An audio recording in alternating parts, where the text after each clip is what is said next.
आज हम बात करेंगे हार्ट अटैक के बारे में। हार्ट के बारे में बात करना ज़रूरी क्यों है? हार्ट अटैक जो है दुनिया में one of the leading killer disease हैं। दुनिया भर में ये बीमारी से सबसे ज़्यादा लोगों की जान जाती है और सबसे इम्पॉर्टेंट बात ये है कि एक प्रिवेंटेबल चीज़ है जिसको अगर हम सही समय पर सही ट्रीटमेंट करते हैं तो ज़्यादातर लोग को बचाया जा सकता है। कई बीमारियाँ ऐसी है जैसे ब्रेन रिलेटेड बीमारियाँ हैं, कैंसर वगैरह, जिसमें कितना भी आप ट्रीटमेंट करें ज़्यादातर सक्सेस नहीं मिलता। बहुत सारे पेशेंट ट्रीटमेंट के बाद भी मर जाते हैं। लेकिन हार्ट की बीमारी ऐसी है जिसमें अगर सही समय पर अप्रोप्रिएट ट्रीटमेंट पेशेंट को मिल जाए तो मेजॉरिटी ऑफ द लोगों को बचाया जा सकता है। उनकी लाइफ कई बार ऑलमोस्ट नॉर्मल भी की जा सकती है, उनको बिल्कुल सिम्टम रहित भी किया जा सकता है। इसीलिए इस बीमारी के इस बारे में जानना और हार्ट अटैक से रिलेटेड इन्फॉर्मेशन को समझना ज़रूरी है। हार्ट अटैक क्या होता है? नॉर्मली क्या होता है जब ब्लड में कोलेस्ट्रॉल ज़्यादा होता है या ब्लड में वसा या चर्बी ज़्यादा होती है तो वो हार्ट की नलियों में जमा हो जाती है, जिसकी वजह से हार्ट की नलियों में सिकुड़न डेवलप हो जाती है, वो पतली हो जाती है। ऐसी नली में अगर ब्लड का क्लॉट यानी लोहे का थक्का जिसको हम बोलते हैं वो अगर आके जम जाए तो वो नली को पूरी तरह बंद कर सकता है। हार्ट अटैक टेक्निकली अगर हम समझे तो हार्ट अटैक हार्ट की कोई भी 3 जो मेन नलियाँ हैं उसमें अगर कोई भी नली 100% अगर बंद हो जाए तो उसको हार्ट अटैक बोलते हैं। अगर ये ब्लड क्लॉट सडनली हार्ट को बंद कर देता है, हार्ट की नली को बंद कर देता है तो हार्ट अटैक चालू हो जाता है। और ये एक डेंजरस बीमारी है जिसमें अगर बड़ा हार्ट अटैक है तो जान जाने का रिस्क ऑलमोस्ट 20 to 30% रहता है अगर पेशेंट को सही समय पर सही ट्रीटमेंट ना दिया जाए तो। अब हम बात करेंगे इसके सिम्टम्स के बारे में। ज़्यादातर पेशेंट्स को हार्ट अटैक में सीवियर छाती में दर्द होता है, पर ये कॉन्सेप्ट कई लोगों का गलत है कि हार्ट क्योंकि लेफ़्ट साइड पे होता है तो हार्ट का पेन भी लेफ़्ट साइड पे होना चाहिए। ऐसा बिल्कुल सही नहीं है। हार्ट के पेशेंट्स को दर्द जो है गले से लेकर नाभि तक दोनों शोल्डर में, पीठ में सिर्फ राइट शोल्डर पे हो, सिर्फ राइट हैंड पे हो, ऐसा भी पॉसिबल है। तो इसलिए ये मानना बिल्कुल गलत है कि अगर हार्ट अटैक है तो पेन लेफ़्ट साइड पे ही होगा। और जो ज़्यादातर लोगों के दिमाग में हार्ट अटैक का पिक्चर होता है कि बहुत सीवियर पेन होगा, घबराहट होगी, पसीना होगा, सांस फूलेगी, वो मिलता है लेकिन मैक्सिमम 20-30% पेशेंट्स लोगों में ही मिलता है। ऑलमोस्ट 70 to 80% पेशेंट जो रूटीनली हार्ट अटैक के साथ हमारे पास आते हैं उसमें या तो हार्ट अटैक बिल्कुल पेनलेस होता है या उसमें माइनर पेन होता है या कुछ एटिपिकल सा पेन होता है, जिसमें कई बार हमें पेशेंट को मनाना भी और समझाना भी मुश्किल पड़ जाता है कि उसको हार्ट अटैक है, क्योंकि ये ज़्यादातर लोग के दिमाग में ये पुराना फिल्मी टाइप कॉन्सेप्ट होता है कि जिसमें सीवियर पेन लेफ़्ट साइड पे होगा और घबराहट पसीना होगी तो ही उसको वो हार्ट अटैक मानते हैं। पर ऐसा रियल लाइफ में नहीं होता। ऑलमोस्ट 70 to 80% पेशेंट्स में इसका एटिपिकल प्रेजेंटेशन होता है, यानी ये टिपिकल पेन जिसको हम कहते हैं वो नहीं उसमें देखने को मिलता। ज़्यादातर ये पेन 5 से 30 मिनट का होता है। अगर सीवियर हार्ट अटैक है तो ये पेन 2 से 4 घंटे का होगा। कई लोगों के दिमाग में ये भी भ्रम रहता है कि हार्ट अटैक है तो पेन कंटिन्यूस चलता रहेगा, वैसा ज़रूरी नहीं है। अगर severe heart attack, massive heart attack भी है तो भी 2-4 घंटे 5 घंटे तक ही पेन होगा। ऐसा ज़रूरी नहीं है कि अगर ब्लॉकेज वाला पेशेंट है या नली बंद है तो पेशेंट को कंटिन्यूस कई दिनों तक पेन होता रहेगा, वैसा यूजली नहीं होता। पेन अपने आप थोड़े टाइम में, जब टिश्यू एक बार डैमेज हो जाता है तो अपने आप कम हो जाता है। इसका रीज़न एक्चुअल में ये है कि जब हार्ट का नली बंद होती है, अटैक आता है तो नली में बंद होने की वजह से टिश्यू सड़ने लगता है, जिसकी वजह से उसमें एक लैक्टिक एसिड बनता है। ये लैक्टिक एसिड नर्व फाइबर्स को स्टिमुलेट करता है जिससे पेन होता है। लेकिन अगर आपने उसका ट्रीटमेंट थोड़े दिन घंटे तक नहीं किया और वो एरिया सड़ जाता है तो वो सेल्स मर जाते हैं और लैक्टिक एसिड बनना बंद हो जाता है। तो भले आपका हार्ट अटैक चालू है, टिश्यू डैमेज चालू है, लेकिन वो पेन आपका कम हो जाता है। और 10 से 12 घंटे में जब टिश्यू पूरी तरह से डैमेज हो जाता है तो पेन भी पूरी तरह से चला जाता है, क्योंकि वहाँ पे नया फ्रेश लैक्टिक एसिड बनाने के लिए कोई टिश्यू जिंदा ही नहीं बचता है। तो इसीलिए हार्ट अटैक के पेशेंट में कुछ घंटे के लिए पेन होता है। और कभी कभी अगर कोलैटरल सप्लाई से यानी दूसरे चैनल से थोड़ा बहुत भी ब्लड आ जाए और ये लैक्टिक एसिड बनना बंद हो जाए तो पेन पेशेंट को कम हो सकता है। 100 में से 10 से 15% पेशेंट्स को कम्प्लीटली पेनलेस हार्ट अटैक भी हो सकता है। ज़्यादातर उम्र दराज patient, diabetic patient, female patients में पेनलेस हार्ट अटैक भी देखा जा सकता है, जिसमें पेशेंट को दूसरे सिम्टम्स तो होंगे, घबराहट, पसीना, चक्कर या बेहोशी होना, इस तरह के सिम्टम्स तो होंगे, लेकिन पेन बिल्कुल नहीं होता। तो ऐसा भी हो सकता है। ये ऐसा इसलिए होता है कि नॉर्मली ये पेन का सेंसेशन जो है फाइबर्स हार्ट से ब्रेन में लेके जाते हैं, पर डायबिटिक पेशेंट्स में या उम्र वाले पेशेंट में ये मैसेज कैरी करने वाले फाइबर्स रहते हैं वो डैमेज हो जाते हैं, तो ब्रेन तक मैसेज ही नहीं पहुंचता कि पेशेंट को हार्ट अटैक चालू हो गया है। और पेशेंट को दूसरे सिम्टम्स तो रहते हैं थोड़े बहुत, लेकिन पेन का महसूस पेशेंट को नहीं हो पाता। पेशेंट को हार्ट का तकलीफ हो गया ये मैसेज ब्रेन तक नहीं पहुँचता ऐसे लोगों में। अगर हार्ट अटैक किसी को हो तो ज़्यादातर पेशेंट्स हमें पूछते हैं कि इमरजेंसी में क्या करना है, वो गले ज़बान के नीचे रखने वाली गोली लेना है कि नहीं लेना है। ज़्यादातर वो सॉर्बिटेट गोली जो ज़बान के नीचे रखने के लिए होती है वो कॉन्सेप्ट थोड़ा सा आउटडेटेड है, क्योंकि अलग अलग तरह के हार्ट अटैक होते हैं, उसमें अलग अलग लेवल्स का बीपी पेशेंट का होता है। ये दवा यूजली हार्ट अटैक के पेशेंट में उतनी यूज़फुल नहीं रहती और कई बार आपके लिए डेंजरस भी हो सकती है, क्योंकि अगर आपका बीपी ज़्यादा कम है तो ये बीपी और कम भी कर सकती है और ये दवा की वजह से भी जान चली जाए, ऐसा भी हो सकता है। और कुछ तरह के हार्ट अटैक्स है जिसमें ये दवा का ज़्यादा रोल नहीं भी है, तो इसलिए ये दवा को हम ज़्यादा रूटीनली नहीं प्रिस्क्राइब करते लोगों को। हाँ, अगर आपको हार्ट अटैक हो तो तुरंत नज़दीक के जो भी हॉस्पिटल है वहाँ पे जाइए, ECG कराइए। घर पे अगर आपको लेना है तो एस्पिरिन क्लोपिडोग्राल ले सकते हैं, लेकिन उसका भी बहुत ज़्यादा रोल नहीं है। बने जितना जल्दी हॉस्पिटल पहुँचना ज़रूरी है।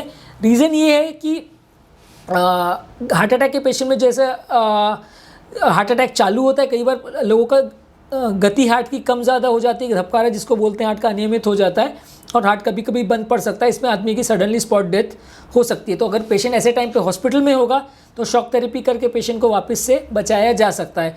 और दूसरा ये कि हार्ट अटैक के पेशेंट में जब नली बंद होती है तो मरने का चांस बहुत बढ़ जाता है और हर 30 मिनट जो ट्रीटमेंट में डिले होता है, मृत्यु का चांस 8% के हिसाब से बढ़ते जाता है। तो इसलिए ऐसे पेशेंट को जल्दी से जल्दी हॉस्पिटल पहुंचाना ज़रूरी है, ताकि डॉक्टर आपकी नली को जितना जल्दी खोलेगा उतना फ़ायदा होगा।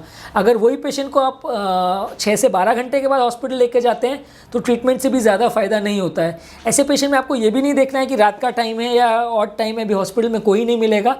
यूजली कोई भी सेंटर जहाँ हार्ट का फैसिलिटी होता है वहाँ रात को 2 बजे 3 बजे भी पेशेंट आता है तो भी ट्रीटमेंट रात को ही किया जाता है, सुबह तक का भी वेट नहीं किया जाता है, क्योंकि सुबह तक वो टिश्यू पूरी तरह सड़ चुका होता है और ट्रीटमेंट करने का भी पेशेंट को ज़्यादा फ़ायदा नहीं मिलता है। तो इसलिए ऐसे पेशेंट में जहाँ भी आपको हार्ट अटैक का डाउट हो रहा है तो जो भी सेंटर में हार्ट रिलेटेड फैसिलिटीज़ अवेलेबल है वहाँ पर तुरंत ही जाना चाहिए, इसमें टाइम वेस्ट नहीं करना चाहिए। कई लोगों के दिमाग में ये कॉन्सेप्ट रहता है कि हार्ट अटैक में, पहले हार्ट अटैक में हमारे पेशेंट को क्यों तकलीफ हो गई, पहले हार्ट अटैक में जान जा सकती है कि नहीं। यूजली इसमें पहले हार्ट अटैक और दूसरे हार्ट अटैक का कोई कॉन्सेप्ट नहीं है। अगर बड़ा हार्ट अटैक है, मेजर हार्ट अटैक है, मीनली हार्ट अटैक है तो पहले हार्ट अटैक में भी जान जा सकती है। हाँ, ऑब्वियसली मल्टीपल हार्ट अटैक्स आने के साथ हार्ट के मल्टीपल सेगमेंट्स या दीवारें ख़राब हो जाती हैं तो हार्ट अटैक में जान जाने का रिस्क और ज़्यादा बढ़ जाता है। पर ऐसा ज़रूरी नहीं है कि पहले हार्ट अटैक में जान नहीं जा सकती। और कई लोग के दिमाग में ये भी आता है कि जो आदमी पहले पूरी तरह फिट था, जिसको कोई सिम्टम नहीं थे, उसको हार्ट अटैक आज सडनली कैसे आ गया। ये बीमारी ही ऐसी है जो सडनली ही आती है और जिसको भी आती है तो जैसे एक्सीडेंट होता है वो सडनली होता है, वैसे ये बीमारी भी सडनली हिट करती है। और ज़रूरी नहीं है कि इससे पहले पेशेंट को कोई सिम्टम पहले रहा हो या नहीं रहा हो। हाँ, अगर सिम्टम रहते तो पहले से एक अंदाज पड़ सकता है पेशेंट को कि हाँ इसको इस तरह का बीमारी है, पर 100 में से 40-50% पेशेंट को ज़रूरी नहीं है कि पहले कुछ भी सिम्टम कभी आया हो। ऐसा अगर कंडीशन हो तो किसी OPD में जाने के बदले किसी हॉस्पिटल में जाना बेटर रहता है, जहाँ पे ICU फैसिलिटीज़ है या जहाँ पे इमरजेंसी फैसिलिटीज़ है, क्योंकि क्लिनिक्स पे ज़्यादातर इस तरह के हार्ट अटैक्स को मैनेज करने के लिए फैसिलिटी नहीं रहती। तो ऐसे सिचुएशन में जो नज़दीक में बड़ा हॉस्पिटल है जहाँ पे हार्ट की रिलेटेड फैसिलिटीज़ है या एटलीस्ट ICU अवेलेबल है, वहाँ जाने का कोशिश करना चाहिए। लोकल डॉक्टर के पास जाने में ऐसे में थोड़ा टाइम वेस्ट होने का अंदेशा रहता है। ज़्यादातर हार्ट अटैक 35-40 साल के बाद देखने को मिलता है। जितना उम्र बढ़ते जाती है हार्ट अटैक का रिस्क भी बढ़ते जाता है, पर ऐसा ज़रूरी नहीं है। कई बार बहुत यंग पेशेंट्स में भी हार्ट अटैक हो सकता है। अगर पेशेंट को BP, sugar, cholesterol, family history, व्यसन हो, ज़्यादा एंग्शियस या इरिटेबल पर्सन हो, इस तरह के लोगों को हार्ट अटैक होने का चांस ज़्यादा रहता है। पर ऐसा ज़रूरी नहीं है कि रिस्क फैक्टर्स हों, कभी कभार बिना रिस्क फैक्टर्स के भी हार्ट अटैक हो सकता है। हार्ट अटैक बहुत यंग एज में भी देखने को मिल सकता है, कभी कभी 10 से 15 साल की आयु में भी देखने को मिल सकता है। मैंने खुद भी 17 ईयर्स की एज में भी एंजियोप्लास्टी किया है, तो इसलिए बहुत यंग एज में भी हार्ट अटैक कई बार पेशेंट्स में देखा जा सकता है। मेल और फीमेल पेशेंट्स में हार्ट अटैक के सिम्टम्स में कोई सिग्निफिकेंट डिफरेंस नहीं होता। यंग और ओल्ड पेशेंट्स में भी कोई बहुत सिग्निफिकेंट डिफरेंस नहीं होता। हाँ, उम्र वाले पेशेंट्स में और फीमेल पेशेंट्स में कई बार पेनलेस हार्ट अटैक होने का चांस ज़्यादा रहता है। अब हम बात करेंगे इसके आउटकम के बारे में, या हार्ट अटैक से में क्या प्रोग्नोसिस होती है उस बारे में। यूजली हार्ट में 3 नलियाँ होती हैं, इसमें कि आगे की दीवार की नली जिसे लेफ्ट एंट्री डिसेंडिंग आर्टरी बोलते हैं, उसका हार्ट अटैक सबसे डेंजरस होता है, जिसमें हार्ट अटैक का सबसे ज़्यादा चांस होता है। मेजर अटैक और माइनर अटैक ये इस बात पे डिसाइड होता है कि कितनी बड़ी नली का अटैक है, कितना पंप फंक्शन डैमेज हुआ है और पेशेंट का BP उस समय कितना है, ये सब फैक्टर्स ज़्यादा डिसाइड करते हैं। ऐसे केसेस में अगर पेशेंट का ब्लड प्रेशर थोड़ा ज़्यादा है तो वो डॉक्टर्स के लिए ज़्यादा अच्छा है। और अगर किसी पेशेंट का ब्लड प्रेशर बहुत कम हो गया या 90 से नीचे आ गया तो वो ज़्यादा ख़राब सिचुएशन है। ज़्यादातर स्टडीज़ ये शो करती हैं कि अगर किसी का हार्ट अटैक में ब्लड प्रेशर एक बार 90 से नीचे आ गया और दवा से नहीं मेंटेन हो रहा है तो वैसे पेशेंट में ऑलमोस्ट 80 to 90% लोग नहीं बचते हैं। इवन ट्रीटमेंट के बाद भी ऑलमोस्ट 60% लोग नहीं बचते हैं। माइनर अटैक्स के केसेस में ट्रीटमेंट डिले थोड़ा बहुत किया जा सकता है, पर कई बार माइनर अटैक में ज़रूरी नहीं है कि वो माइनर अटैक छोटी नली के अटैक की वजह से हुआ हो। कई बार ऐसा भी हो सकता है कि बड़ी नली में थोड़ी देर के लिए क्लॉट बना हो तो अटैक आया हो। तो ऐसे केस में एटलीस्ट एंजियोग्राफी बने जितना जल्दी करना चाहिए, क्योंकि नेक्स्ट हार्ट अटैक भले पहला अटैक माइनर हो, नेक्स्ट हार्ट अटैक सीरियस या ज़्यादा डेंजरस भी हो सकता है जिसमें तुरंत जान जा सकती है। ज़्यादातर हर हार्ट अटैक वाले पेशेंट में एंजियोग्राफी करना चाहिए, और अगर हार्ट अटैक है, मेजर हार्ट अटैक है, सब में एंजियोप्लास्टी भी करना चाहिए। Bypass surgery acute heart attack में नहीं कर सकते। कभी कभार अगर पेशेंट को मल्टीपल नलियों में ब्लॉकेज है तो वैसे केसेस में बाईपास की ज़्यादा ज़रूरत भी है तो भी पेशेंट को इमीडिएटली एक आध नली, जिसे कल्प्रिट वेसल या हार्ट अटैक वाली नली बोलते हैं, उसको एंजियोप्लास्टी करके पेशेंट को स्टेबलाइज किया जाता है और बाद में उसको बाईपास के लिए या दूसरी नलियों के एंजियोप्लास्टी के लिए प्लान किया जा सकता है। पर ऐसे केसेस में इमरजेंसी बाईपास ज़्यादातर पॉसिबल नहीं होता, और अगर पॉसिबल करते भी हैं सर्जन्स तो भी रिजल्ट्स इतने अच्छे नहीं आते हैं। कई बार हार्ट अटैक में पेशेंट 2 से 3 दिन के बाद आते हैं। उस समय ट्रीटमेंट करने का यूजुअली फ़ायदा बहुत कम होता है, क्योंकि ज़्यादातर टिश्यू उस समय तक सड़ चुका होता है। लेकिन फिर भी थोड़ा फ़ायदा तो रहता है, क्योंकि अगर आपने उस समय एंजियोप्लास्टी या ट्रीटमेंट नहीं किया और नली बंद है तो वो कंटिन्यूसली बंद ही रहेगी और धीरे धीरे करके वो टिश्यू लॉन्ग टर्म में डैमेज हो जाएगा। हार्ट का हीलिंग भी अगर नली खुल जाती है तो थोड़ा बेटर रहता है। इसको ओपन आर्टरी हाइपोथेसिस बोलते हैं, यानी कि नली बंद है उसके कंपैरिजन में नली को अगर खोल दिया जाए तो लॉन्ग टर्म के लिए ज़्यादा अच्छा होता है। ये इसलिए भी है कि कल को कोई दूसरी नली का हार्ट अटैक भी आए तो ये नली अगर चालू रहेगी तो वो उसका रिस्क को थोड़ा कम कर देती है। पर हाँ, हर केस में एंजियोप्लास्टी करे ऐसा ज़रूरी नहीं है। कई बार ऐसा भी होता है कि वो टिश्यू जिसको नली सप्लाई कर रही है पूरी तरह अगर डेड हो चुका है, उसको नॉन वाइबल टिश्यू बोलते हैं, तो वैसे केस में एंजियोप्लास्टी करने का भी उतना फ़ायदा नहीं होता। इनफैक्ट कभी कभी कंडीशन थोड़ी बिगड़ भी सकती है। तो ऐसे केसेस में टिश्यू का वायबिलिटी को असेसमेंट करके उसको एंजियोप्लास्टी करना चाहिए। वायबिलिटी का बेस्ट असेसमेंट ईसीजी पे, इको पे, एंजियोग्राफिक क्राइटेरियाज भी होते हैं, और हार्ट के एमआरआई से सबसे अच्छा होता है। इसको करने के बाद अगर पेशेंट का टिश्यू हमें वायबल मिलता है तो फिर हमें ट्रीटमेंट करना चाहिए, नहीं तो नहीं करना चाहिए। कभी कभी ऐसा होता है कि पेशेंट एक्यूट या मेजर हार्ट अटैक लेके भी आता है लेकिन उसमें एंजियोप्लास्टी पॉसिबल नहीं होती।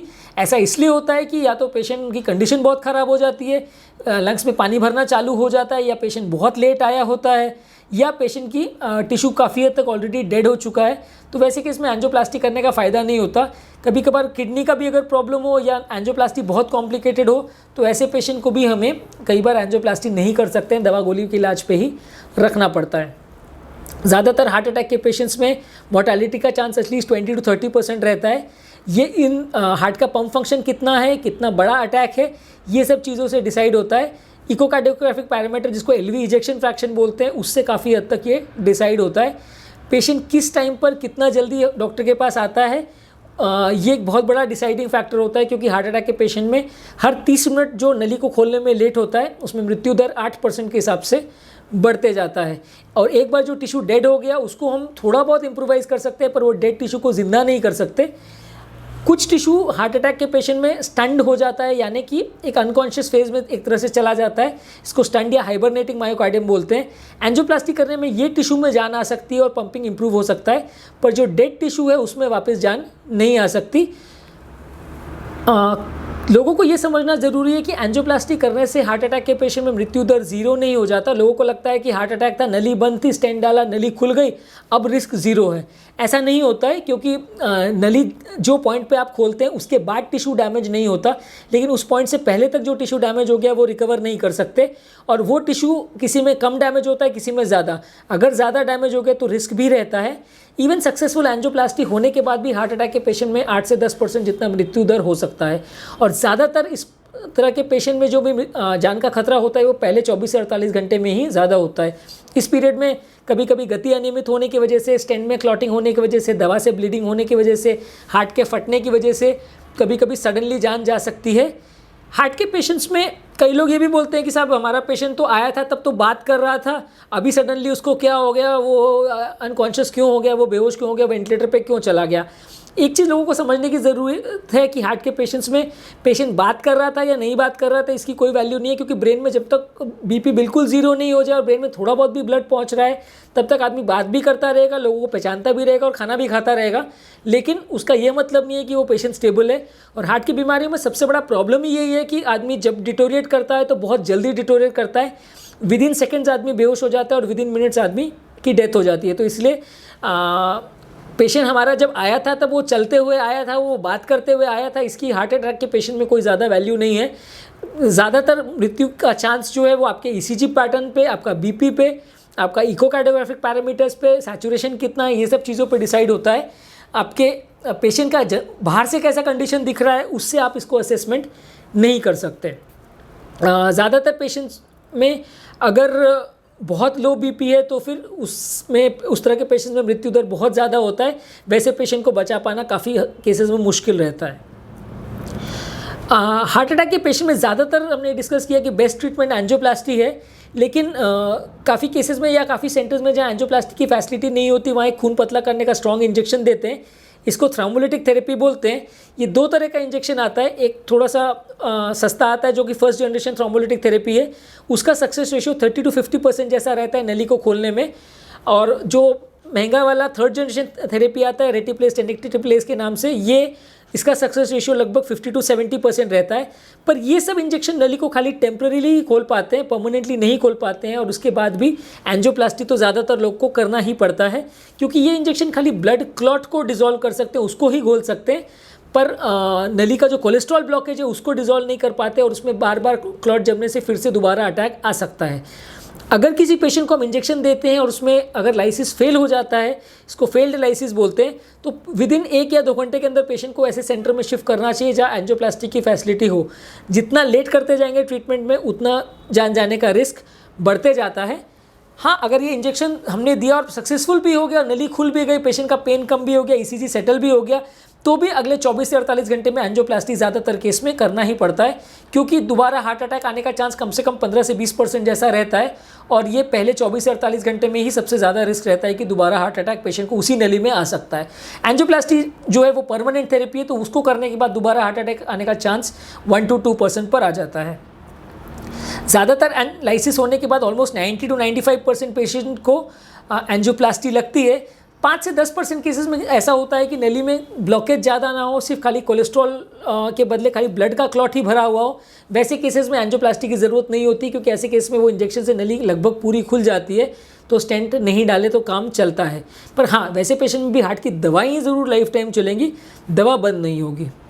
जिन लोगों को हार्ट अटैक की वजह से धबकारे की अनियमितता होती है यानी अरिथमियाज होते हैं, ऐसे लोगों में ज़्यादातर देखा गया है कि डेथ होने का या जान जाने का सबसे कॉमन रीज़न ही यही है कि जिस सडनली धबकारा अनियमित होता है और पेशेंट विद इन सेकेंड्स मर जाता है। इस तरह के पेशेंट्स को अगर 2-4 मिनट के अंदर अगर तुरंत कार्डियक शॉक देके अगर हार्ट को डिफिब्रिलेट करके रीस्टार्ट किया जाए तो ऐसे लोगों की काफ़ी लोग की जान बचाई जा सकती है।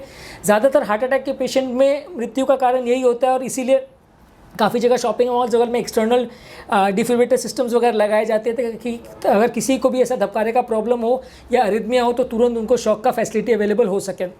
इंडिया में इसका ट्रेंड कंपैरेटिवली काफ़ी कम है, पर वेस्टर्न कंट्रीज़ में इवन रोड साइड में भी इस तरह के डिफिब्रिलेटर लगाए जाते हैं, और वहाँ पे अगर ट्रैफिक पुलिस या इस तरह के पेट्रोलिंग ऑफिसर्स के पास भी डिफिब्रिलेटर किट्स अवेलेबल रहते हैं। अपने पास ये अपने इंडिया में यूजली इतना कॉमन ट्रेंड इस तरह के डिवाइसेस का नहीं है।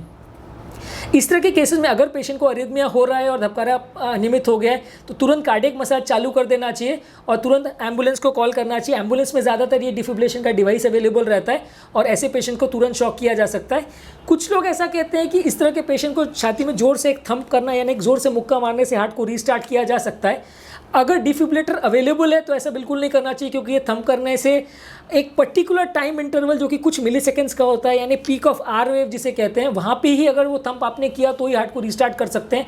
अगर अब नॉर्मल साइड पे अपने नॉर्मल टाइमिंग साइकिल पे आपने वो थंप किया या मुक्का मारा पेशेंट को तो उसमें उल्टा धबकारा डिटोरिएट भी हो सकता है। इसलिए थंप कार्डियोवर्जन पहले ज़माने में बोला जाता था, पर आज के डेट में अगर कहीं पर भी डिफिब्रिलेटर अवेलेबल है तो ये रिकमेंडेड नहीं है। ज़्यादातर हार्ट पेशेंट्स में हार्ट अटैक होने के बाद तुरंत जैसी नली बंद होती है धबकारे की अनियमितता ज़्यादातर उसी टाइम पे सबसे ज़्यादा होती है। ज़्यादातर जिनकी भी मृत्यु होती है वो हार्ट अटैक होने के कुछ मिनटों के अंदर ही सबसे ज़्यादा कॉमन है। कभी कभी ऐसा भी होता है कि नली जब खुलती है उस टाइम पे भी एरिथमिया होता है, जिसको रीपरफ्यूजन एरिथमिया बोलते हैं। जब हम नली को एंजियोप्लास्टी द्वारा या कोई दवा द्वारा नली को खोलते हैं उस टाइम पे भी धबकारा अनियमित होने का चांस है। तो वैसा पेशेंट जिसमें आपने ट्रीटमेंट किया और नली को कोई टेक्निक से खोल दिया, वो भी सडनली धबकारा की वजह अनियमितता की वजह से मर सकता है। तो वैसे में भी थोड़ा सा सावधानी रखनी पड़ती है और डिफिब्रिलेशन करने की ज़रूरत पड़ सकती है। इस तरह के अरिथमियाज अगर होते हैं तो ज़्यादातर हम घर पे कुछ नहीं कर सकते। ज़्यादातर इस पेशेंट को कार्डियक मसाज करके तुरंत बने से जितना जल्दी डिफिब्रिलेटर डिवाइस जहाँ पे भी अवेलेबल हो वहाँ लेके जाना चाहिए, या वो डिवाइस अगर एम्बुलेंस वगैरह में अवेलेबल हो तो तुरंत एम्बुलेंस को बुला के पेशेंट को शॉक करना चाहिए। ऐसा पेशेंट अगर आपने तुरंत शॉक नहीं किया तो वो हॉस्पिटल नहीं पहुँच पाएगा, क्योंकि ये शॉकिंग अगर 2 से 5 मिनट के अंदर ही पेशेंट को डिलीवर किया तो ही पेशेंट बचता है। 10 से 12 मिनट अगर लेट हो गया तो बचने का चांस 5% से भी कम हो जाता है। ये जो अरिथमियाज या रिदम प्रॉब्लम्स है ज़्यादातर ये एंजियोप्लास्टी करने के बाद कम हो जाती है, पर ज़ीरो नहीं होती। कभी कभार उसके बाद भी 1-2% केसेस में जान इसकी वजह से जा सकती है, क्योंकि जब हार्ट अटैक आता है तो हार्ट का जो नर्वस जो करंट कंडक्शन सिस्टम है वो डैमेज हो जाता है, और कभी कभी ये वापस से पेशेंट को तकलीफ दे सकता है। वापस से धबकारा का प्रॉब्लम या रिदम प्रॉब्लम हो सकता है जिसमें पेशेंट की जान जा सकती है। इस तरह के पेशेंट्स में अगर रिदम का प्रॉब्लम बहुत ज़्यादा हो रहा है तो इम्प्लांटेबल कार्डियोवर्टर डिफिब्रिलेटर यानी AICD डिवाइस का आप यूज़ कर सकते हैं। ये डिवाइस जो है हार्ट अटैक के तुरंत बाद में नहीं करते, यूजली 40 डेज़ तक अगर हार्ट अटैक का फ्रेश फेज़ हो तो इसको नहीं यूज़ करते। पर हार्ट अटैक के बाद अगर 40 दिन के बाद भी अगर किसी को धबकारे का प्रॉब्लम हो रहा है जो कंट्रोल नहीं हो रहा है तो AICD डिवाइस या 3D मैपिंग करके उस जो टैकीकार्डिया वाले साइट को हम लोकेट करके इस एरिया को अब्लेट कर सकते हैं। इस तरह के थेरेपी करने से जान बचने का रेशियो काफ़ी बढ़ जाता है, और 3D मैपिंग करते हैं तो इसको ऑलमोस्ट 70 to 80% में कंट्रोल किया जा सकता है। कुछ पेशेंट्स को ये रिदम प्रॉब्लम कई सालों बाद भी हो सकती है, जैसे कि एंजियोप्लास्टी या हार्ट अटैक आने के 5-10 साल के बाद भी सडनली हो सकता है। इसको स्कार VT बोलते हैं, यानी पुराने हार्ट अटैक का जो हार्ट में स्कार है उससे सडनली करंट का रीइम्पल्स स्टार्ट होता है और पेशेंट को सडनली रिदम डिस्टर्बेंस हो सकती है जिसमें कि जान जा सकती है। इस तरह के पेशेंट्स में अगर हम जो BP कंट्रोल वाली मेडिसिन बीटा ब्लॉकर्स देते हैं वो अगर हाई डोज में देते हैं या कुछ एंटी एरिथमिक एजेंट्स अवेलेबल है वो अगर देते हैं तो काफ़ी इस तरह के पेशेंट्स को बचाया जा सकता है। पर जिनको अगर बहुत ज़्यादा VT का प्रॉब्लम है या जिनको बार बार ऐसा हो रहा है जिसमें ऐसा VT हो, ऐसा अरिथमिया हो रहा है जिसमें पेशेंट अनकॉन्शियस हो गया या बेहोश हो गया, वैसे पेशेंट को AICD डिवाइस या बड़े थेरेपीज़ के लिए जाना चाहिए। वैसे पेशेंट को सिर्फ दवाओं पर रखना उतना सेफ नहीं माना जाता। तो हम हार्ट अटैक के पेशेंट में थ्रोम्बोलिटिक थेरेपी देते हैं, यानी खून पतला करने का इंजेक्शन देते हैं। उसमें टाइम की बहुत ज़्यादा वैल्यू होती है। जो थ्रोम्बोलिटिक थेरेपी है पहले 3-4 घंटे में ही सबसे ज़्यादा असर करता है। उसके बाद जैसे जैसे टाइम बीतते जाता है ये क्लॉट धीरे धीरे करके हार्ड हो जाता है, सख्त हो जाता है, और उसमें वो इंजेक्शन का उतना असर नहीं होता। इसके कंपैरिजन में प्राइमरी एंजियोप्लास्टी यानी जो स्टेंट हम डालते हैं तो उसमें क्लॉट के हार्ड या सॉफ्ट होने का फ़र्क नहीं पड़ता, क्योंकि ऑब्वियसली उसमें हम बलून करके ही क्लॉट को खोलते हैं। तो इसमें क्लॉट थोड़ा बहुत अगर हार्ड हो भी जाए तो इतना फ़र्क नहीं पड़ता। इसलिए टाइम का जो ये प्रॉब्लम है वो एंजियोप्लास्टी वाले पेशेंट्स में उतना ज़्यादा अफेक्ट नहीं करता एज़ कम्पेयर टू इंजेक्शन वाले पेशेंट में। ज़्यादातर ये देखा गया कि 6 घंटे के बाद अगर हार्ट अटैक की अगर आपने इंजेक्शन पेशेंट को दिया तो उतना इफेक्ट नहीं आता, जबकि 6 से 12 घंटे तक भी आपने अगर एंजियोप्लास्टी किया तो फिर भी बेनिफिट पेशेंट को सिग्निफिकेंटली मिलता है। कुछ लोग हमें ये पूछते हैं कि हार्ट अरेस्ट और हार्ट अटैक क्या होता है, दोनों में क्या डिफरेंस होता है। कार्डियक अरेस्ट बेसिकली ये है कि जब हार्ट बंद हो जाए या धबकारे की अनियमितता की वजह से हार्ट स्टॉप हो जाए उसको कार्डियक अरेस्ट बोलते हैं। जबकि हार्ट अटैक यानी हार्ट की नली का ब्लॉकेज यानी जब हार्ट की नली 100% बंद हो जाए तो उसको हार्ट अटैक बोलते हैं। हार्ट अटैक में कभी कभी अरेस्ट होकर हार्ट बंद हो सकता है, पर हार्ट अटैक और कार्डियक अरेस्ट में थोड़ा सा डिफरेंस है, ये दोनों सेम चीज़ नहीं है।